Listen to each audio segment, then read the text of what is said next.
మీ family డాక్టర్లా చెప్పట్లేదు, ఒక ఫ్రెండ్గా చెప్తున్నాను. మీరు పిల్లల్ని ప్లాన్ చేయకూడదు, ఆటోమేటిక్గా జరగాల్సిన ప్రాసెస్ ఇది. They are truly God's gift. మనం మన పని సిన్సియర్గా చేయాలి, మిగతాది ఆ దేవుడు చూసుకుంటాడు. అదే కదండి చేస్తుంది ఇంతవరకు. మీరు పొద్దున్న లేచిన దగ్గర నుండి దాని గురించి ఆలోచిస్తూ స్ట్రెస్ తీసుకుంటూ ఉన్నారు. మరేం చేయాలి? ప్రెజర్ అట్లా ఉంది. అంత ప్రెషర్ ఉంటే ప్రెగ్నెన్సీ ఎప్పటికీ రాదు.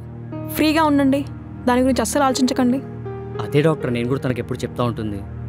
చూడు మానసా, నీకు పెద్దగా ప్రాబ్లం ఏమీ లేదు.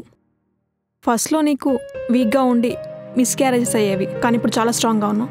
కానీ మెంటల్లీ చాలా చాలా వీక్ అయ్యావు. స్ట్రెస్, డిప్రెషన్ ఉన్నా కూడా పిల్లలు అస్సలు పుట్టరు.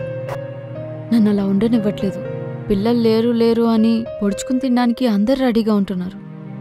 ఫస్ట్ మీరు వాళ్ళకి దూరంగా ఉండండి, ఒక మంచి ఎన్వైర్న్మెంట్ క్రియేట్ చేసుకోండి, హ్యాపీగా ఉండండి. ఏదో పిల్లల్ని కనాలని కలవకండి, ఓ లవ్, ఓ హ్యాపీనెస్తో కలవండి. అదే నేను నీకు ఇచ్చే సజెషన్.